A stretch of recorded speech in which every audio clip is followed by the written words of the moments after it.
empresa Yellow Jelly, encargada de realizar gelatinas pequeñas para la satisfacción de sus clientes. Los integrantes del grupo son Rita Lorenzo, Miguel Reyes, José Almonte y Luis Ruiz. La primera etapa es definir. Definimos el problema: variación en el peso y el color de los vasos de gelatina. Los objetivos son recopilar y analizar los datos necesarios para conseguir las causas de las variaciones del producto, mejorar el proceso de la gelatina para garantizar un mejor producto, determinar la cantidad de errores que se encuentran en el proceso y qué tanto afecta esto en la calidad del producto, e identificar las especificaciones adecuadas para satisfacer las necesidades de sus clientes. Las variables a medir son peso y color. Para el peso utilizamos una balanza digital de precisión y para el color la comparación visual en una unidad base adecuada. Estos fueron los resultados de estas variables. Este es el sifón. Definimos los proveedores, entrada, proceso, salida y cliente.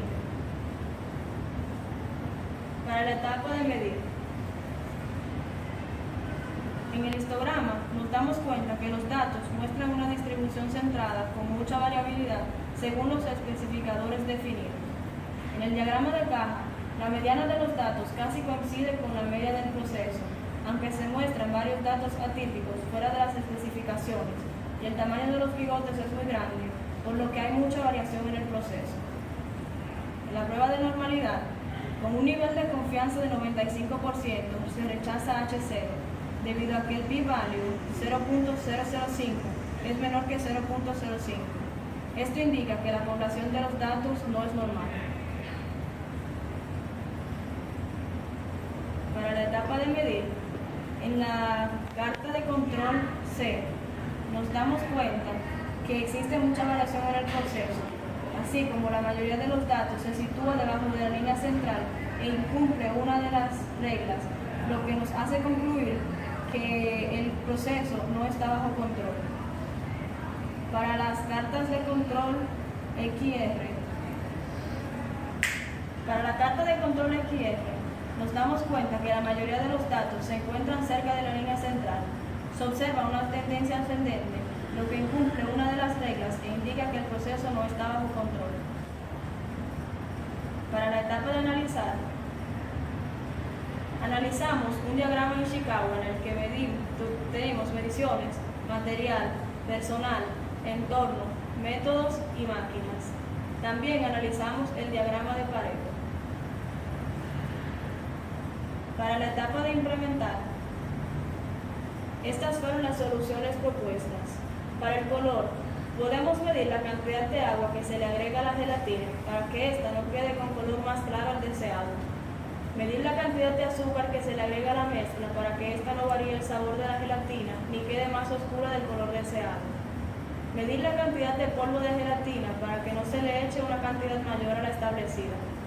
Medir el tiempo de hervir el agua y así lograr que la temperatura de agua esté apta para mezclarse con el polvo de gelatina. Para evitar que el color cambie, deberíamos especificar el color y la cantidad de polvo de gelatina que se preparará. En cuanto al peso, debemos trabajar con unidades recomendadas que puedan darnos medidas más exactas. Calibrar el peso de las gelatinas con diferentes pesadores para que la medición sea más confiable. Proporcionar los datos requeridos de manera exacta para evitar equívocos a la hora de realizar evaluaciones al proceso. Pesar cantidades balanceadas. Medir y tratar de encontrar los pesos correctos. Para la etapa de control, luego de realizar los estudios necesarios para evaluar la capacidad del proceso, este nos dio como resultado un CP y un CPK igual a 1.06, ubicándolo en la categoría 2, indicando también que el proceso es parcialmente adecuado, pero requiere de un control estricto. Para la gráfica X barra R de variable peso, nos podemos dar cuenta que este no muestra la carta de rango como promedios de ninguna tendencia, ciclo, ni incumplimiento de ninguna de las reglas, lo que indica que el proceso está bajo control. Para la carta XR, nos damos cuenta que la mayoría de los datos abrazan la línea central, lo que indica que los datos están muy cerca del ideal y no se muestran tendencias, ciclos e incumplimientos de ninguna de las reglas, por lo que concluimos que proceso está bajo control. La conclusión final de nuestro proyecto fue: luego de haber culminado este proyecto, utilizando las herramientas adecuadas para recopilar y evaluar la información necesaria para medir la condición del proceso antes de implementar las mejoras, este proceso mostró en los gráficos estadísticos que había mucha variación entre los datos. Por otro lado, mostró que el proceso no era capaz de cumplir con las especificaciones del cliente con un CP y un CPK de 0.32, y se mostró, según las cartas de control para las variables de peso y color, que el proceso estaba fuera de control.